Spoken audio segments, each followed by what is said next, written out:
Ahoj, vítám tě u nového videa. Tohle není místo pro lži, výmluvy ani falešné úsměvy.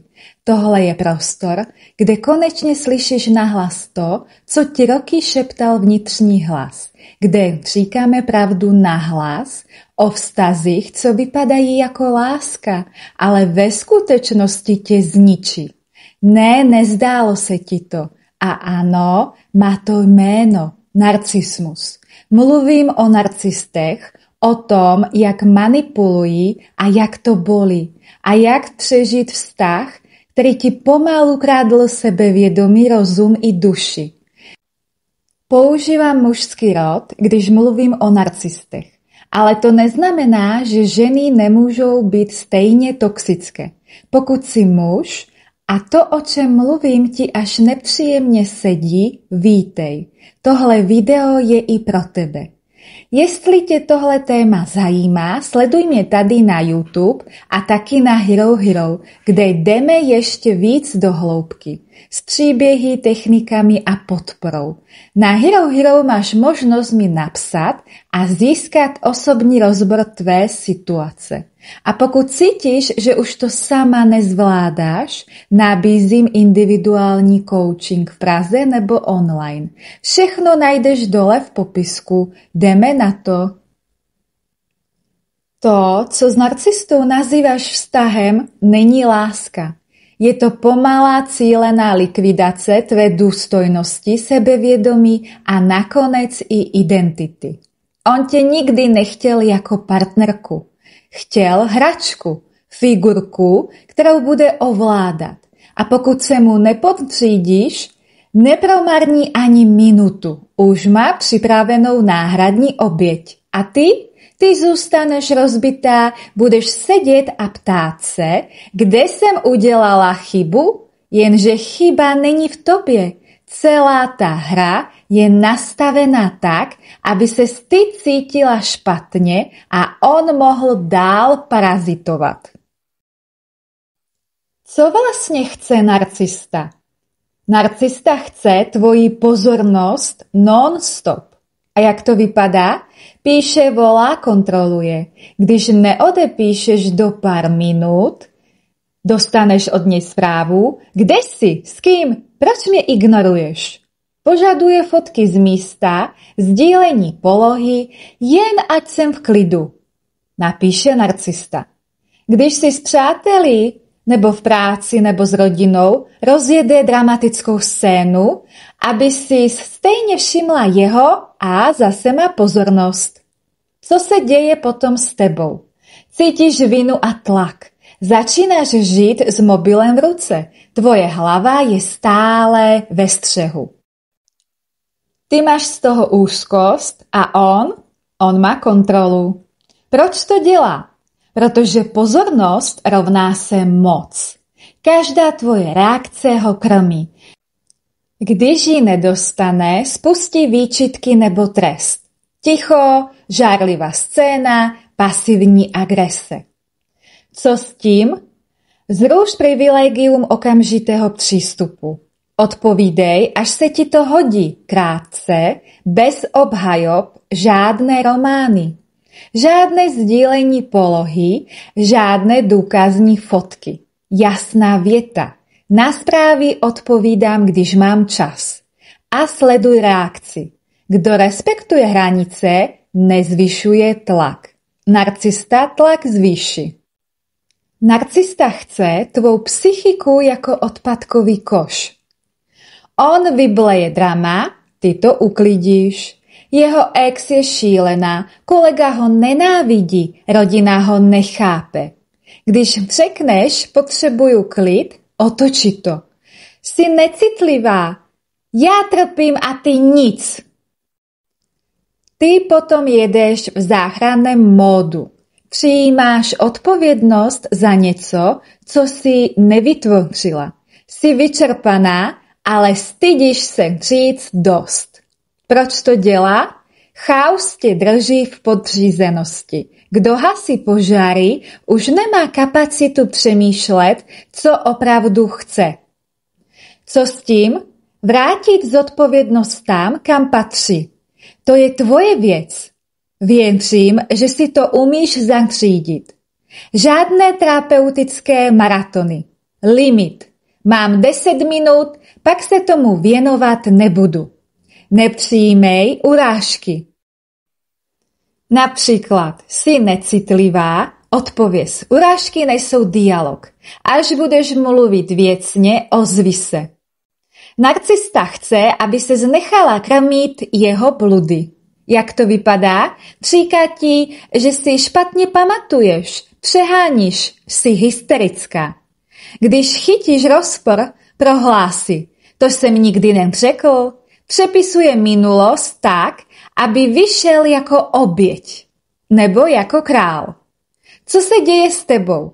Začneš pochybovat o vlastním úsudku. Raději mlčíš, abys nebyla přecitlivělá hysterická. Proč to dělá? Když nevěříš sobě, uvěříš jemu. Odebírá ti tím intuici, která by ti varovala, kdo opravdu je. Co s tím? Piš si záznam pro sebe. Události, citace, data. Ne kvůli hádce, ale kvůli tvé realitě. Kotva reality. Například, viděla jsem, zažila jsem to a to. Tohle je fakt. O tom nediskutuju. Zákaz debaty o realitě. Řekneš, nebudu se dohadovat o tom, co jsem viděla. Teď řeším následky. Narcista chce, aby se nechala do nekonečna obelhávat. Jak to vypadá? Je dopaden při lži a spustí útok. Jak si můžeš myslet, že bych ti lhal? Otočí to na tvoji nedůvěru a udělá z tebe viníka celé situace. Slíbí nápravu, ale příště je to stejné nebo ještě i horší. A co se potom děje s tebou? Zacykliš se v druhé šanci. Čekáš na lepší verzi, která opravdu nikdy nepřijde. Proč to dělá? Lež je nástroj řízení. Když projde, je to zelená pro další. Potřebuješ vyhodnotit činy a ne jeho slova. 2, 3 porušení a hotovo. Konec. Hranice s následkem. Můžeš říct, při další lži ukončím kontakt. Pak to opravdu udělej. Žádné vysvětlování. Můžeš říct, ukončuju to, není o čem mluvit. Narcista chce, aby se spotřídila jeho pravidlům. Dvojí metr. Jak to vypadá? Narcista může flirtovat, ale ty ne. On může mizet, jak se mu jen zachce. Ty se hlásíš každou hodinu. Ty máš chápat, omlouvat, přizpůsobit se. On má svou hlavu. Když se ozveš, jsi hysterická, krutá, dramatická. Začneš potom sama sebe omezovat. Omezuješ svůj život, přátel, radosti, zmenšuješ se, aby byl klid. Proč to dělá? Nerovnováha je jeho kyslík. Čím menší jsi, tím snadněji se ovládáš. Napiš si seznam vlastních pravidel. Co je pro tebe neměnné?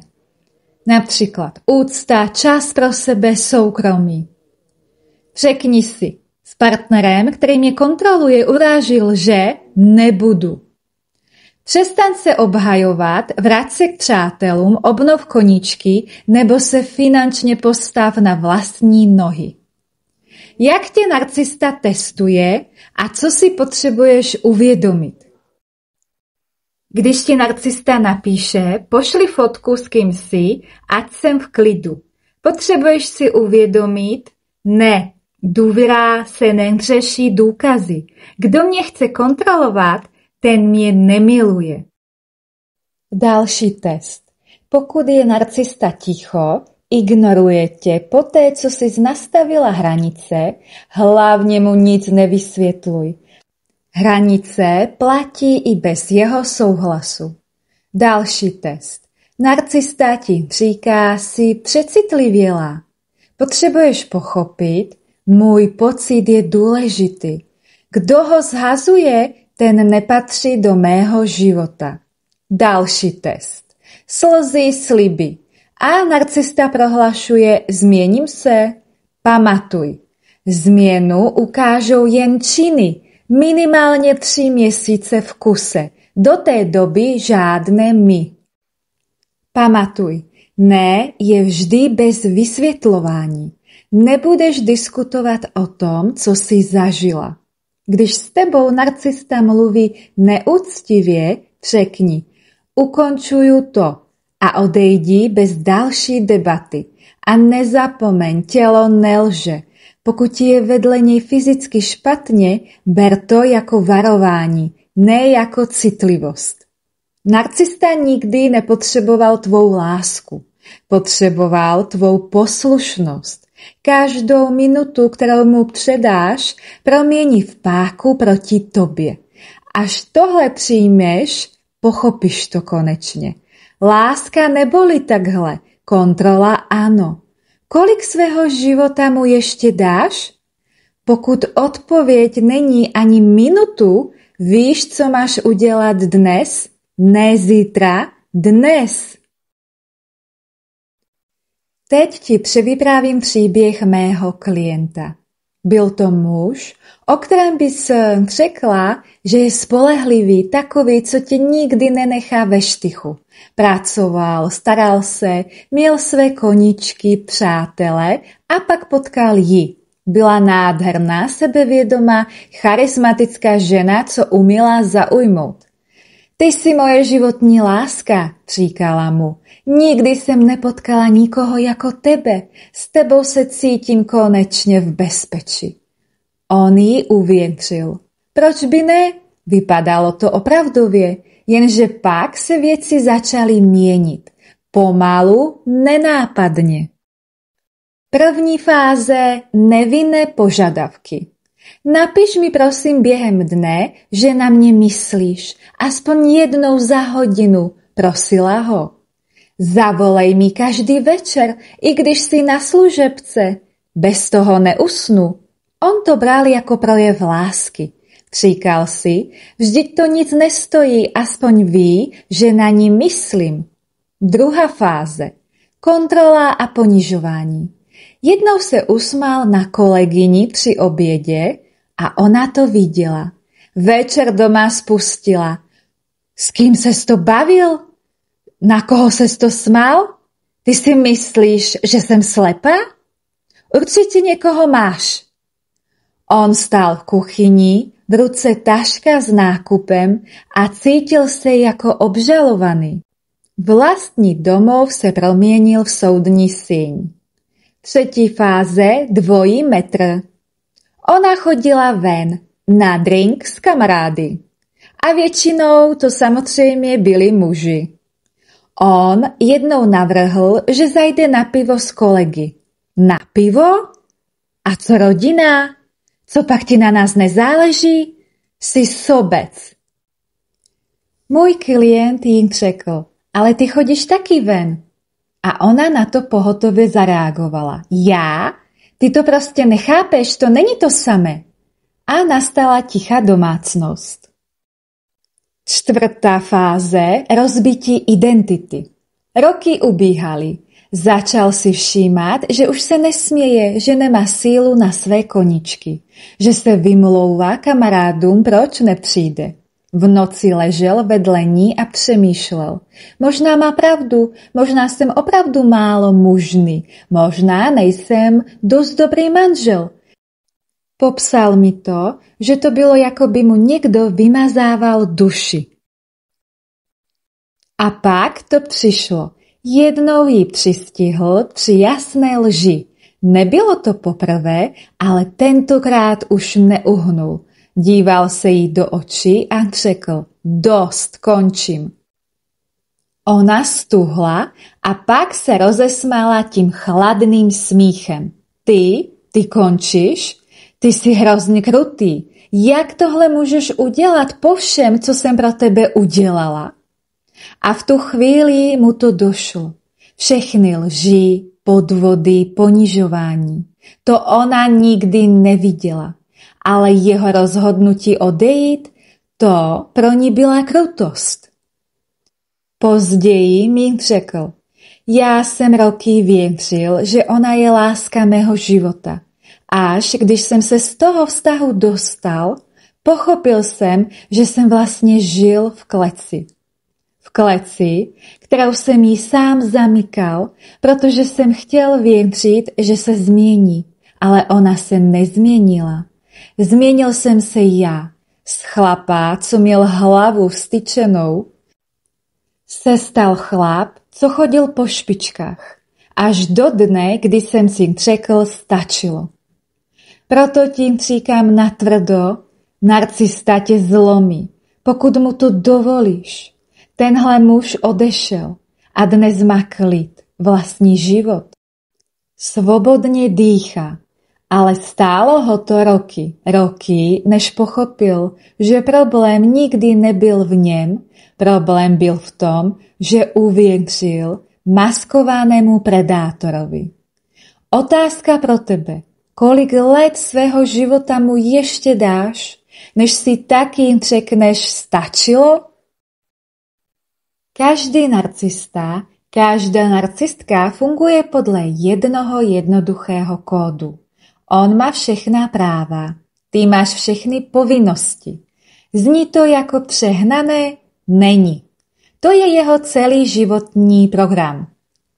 Podvádění. On může, protože on má potřeby, protože ty jsi byla k němu chladná, protože je to jen sex, nic to přece neznamená. Ty ale nesmíš. Když se usměješ na kolegu, když si napíšeš s kamarádem, když se pozdravíš s někým na ulici, už si nevěrná, odporná, špinavá, podezřela. Výsledek? Začneš se omezovat. Přestaneš se líčit, abys neprovokovala. Přestaneš chodit ven, aby neměl důvod žárlit. Začneš se sama krotit a on nemusí nic dělat. On tě dostal do klece, kterou si zamykáš sama. Lhání. On může, když lže, vždycky je to proto, že nechtěl, abys byla smutná, nebo protože bys to stejně nepochopila, nebo já jsem ti jen chtěl ušetřit bolest. Ale ty nesmíš. Jakmile se jednou spleteš, jakmile něco zatajíš, stane se z toho důkaz, že jsi nespolehlivá, neupřímná, podlá. A on tě tím bude mlátit po hlavě roky. Výsledek? Začneš být přehnaně upřímná. Přiznáváš i to, co nemusíš. Hlásíš se jako dítě učitelce. Byla jsem tam a tam, mluvila jsem s tím a tím. A on jen přikyvuje a dál lže, protože může.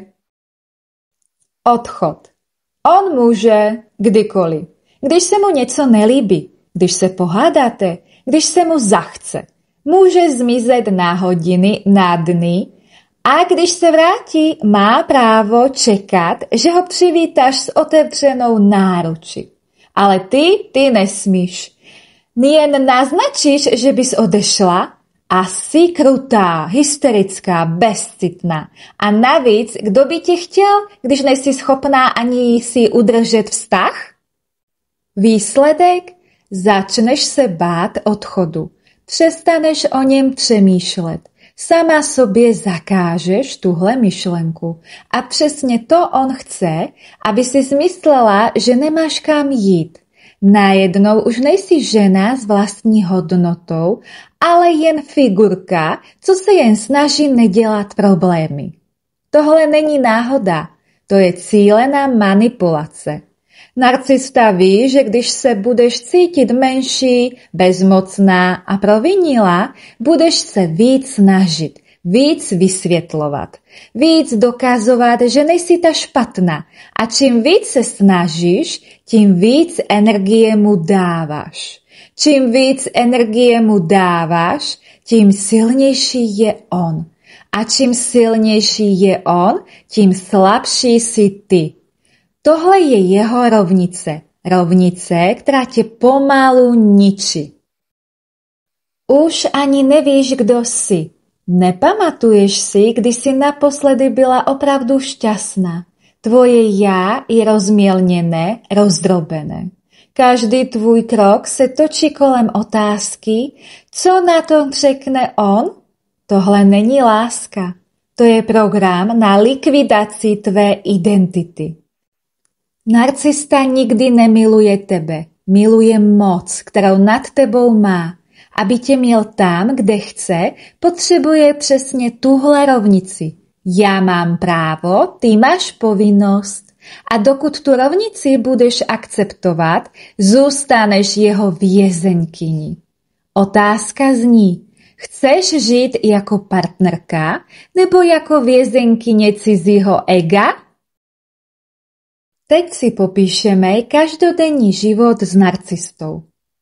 Sedíte u stolu, ty mu vyprávíš, co se stalo v práci. Kolega tě pochválil, šéf byl spokojený, na chvíli se cítíš dobře a pak přijde jeho reakce. Jo, jasně, ale víš co, vůbec bych se tím nechlubil. Stejně tam děláš jen tu jednodušší práci. Kdybys zažila moje stresy, tak bys chápala, co je to teprve zodpovědnost. A tvoje radost je pryč, tvůj úspěch zesměšněn. Výsledek příště už raději mlčíš. Scéna na dovolené. Těšíš se, máš nový plavky, naplánovanou romantiku. Jenže on flirtuje s číšnici. Směje se na recepční, ty cítíš bodnutí v srdci. Zkusíš mu to říct jemně. Trochu mi vadí, jak se k ní chováš. Nebo spíš, jak se k ním chováš. On sež už klíbne. Ty jsi tak žárlivá, to je fakt trapný. Nikdo normální by to nepřešil. Asi máš problém sama se sebou. Tvůj pocit? Zneplatněný. Tvoje hranice rozdupaný. Výsledek na dovolené místo relaxu řešíš sama sebe a svoje chyby. Scéna s přáteli. Konečně se potkáš s kamarádkou. Bavíte se, smějete se, cítíš se tak šťastně. On sedí u stolu, mlčí, kouká otráveně. Doma spustí. Víš, jak trapně si působila? Smála ses jak puberťačka. Kdybys mě respektovala, tak bys tohle nedělala. Ale jo, hlavně, že jsi to užila. Tvůj smích rovná se ostuda. Tvůj sociální život je hrozba. Výsledek? Příště už radši kamarádku odmítneš. Scéna při hádce. Nachytáš ho při lži. Máš důkaz. Řekneš mu, tohle nesedí, tady jasně vidím, že jsi lhal. A on, narcista? Ty jsi fakt nenormální, všechno si překrucuješ. Já už nevím, co s tebou. Jsi hysterka. Ty máš důkaz a on ti vnucuje, že jsi blázen. Realita se otáčí proti tobě.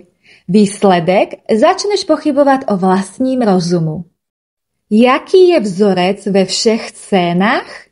Ty máš pocity, on je zneplatní. Ty máš radost, on ji zkazí. Ty máš hranici, on ji překročí. Ty máš pravdu, on z tebe udělá blázna. Ty máš vlastní život, on ti ho usekne. A ty? Pomalu se zmenšuješ. Stáváš se verzi sebe sama, kterou už skoro nepoznáváš. Narcista je parazit. Nechce partnerku, chce služku. Terapeutku, hračku a zásobárnu energie v jednom. Proto tá rovnice. Já mám právo, ty máš povinnost. Tady je otázka, kterou už dál nemůžeš odkládat. Kolik takových obědů, dovolených, nocí a hádek ještě přežiješ, než ti dojde, že tohle není láska? Narcista ti nikdy nedal lásku.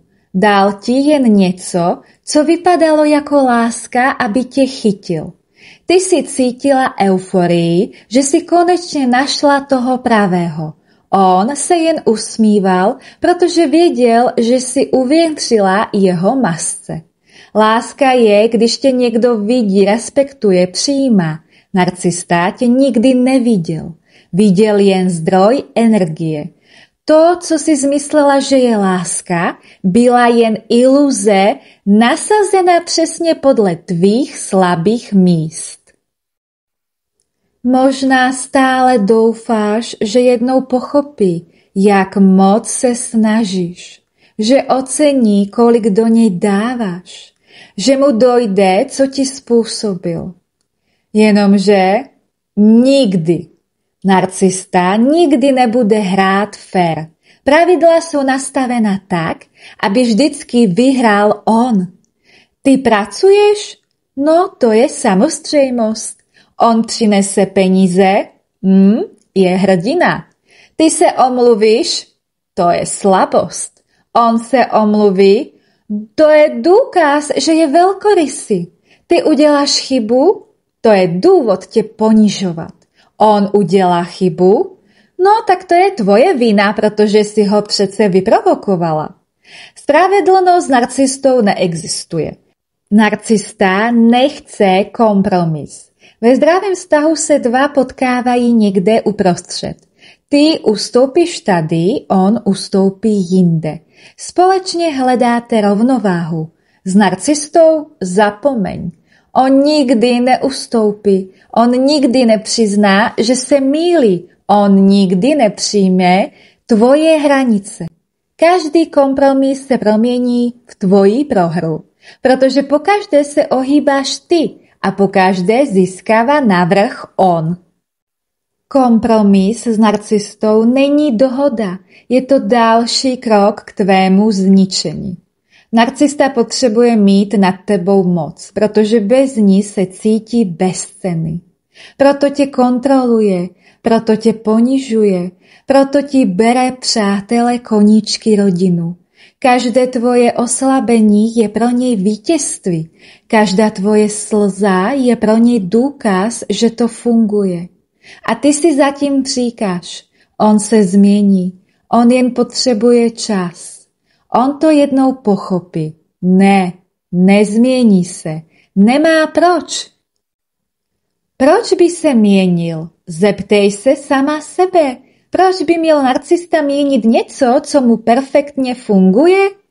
Má tebe, aby ses omlouvala. Má tebe, aby ses obhajovala. Má tebe, aby se snažila víc a ještě víc. A přitom stále dostává přesně to, co chce. Pozornost, obdiv, kontrolu. On nemá motivaci se změnit. Jediná, kdo může změnit situaci, jsi ty. Tvůj čas ubíhá. A teď to nejtvrdší. Pokud s ním zůstaneš, nikdy to nebude lepší. Ne za měsíc, ne za rok, ne za 10 let. Naopak, bude to horší. Každý rok s narcistou znamená víc zničené sebevědomí, víc ztracených let, víc bolesti, která tě bude pronásledovat i po odchodu. Narcista tě nikdy nebude milovat, nikdy nebude spravedlivý, nikdy neudělá kompromis. Bude tě jen ničit, den za dnem, rok za rokem. A dokud si necháš nasazené růžové brýle, stále budeš čekat na zázrak, který nikdy, opravdu nikdy nepřijde. Chceš dál spoléhat na iluze, nebo jsi připravena sundat masku a vidět, kdo před tebou opravdu stojí? Protože až si tohle přiznáš, konečně uvidíš.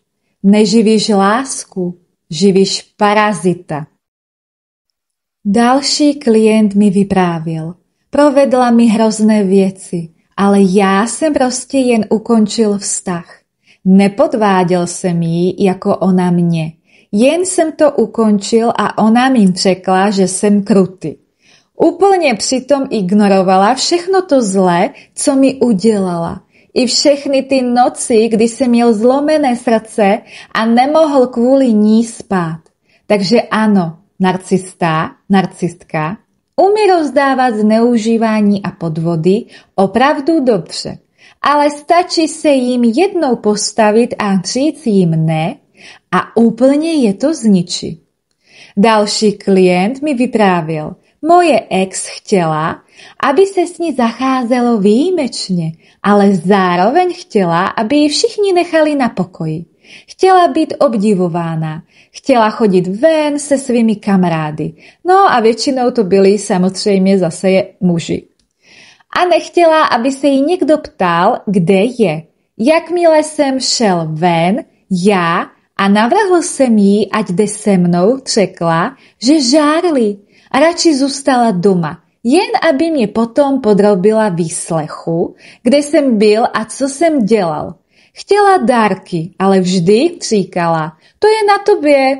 A člověk věděl, že ve skutečnosti nemá na výběr. Tak to bylo i u její vlastní rodiny.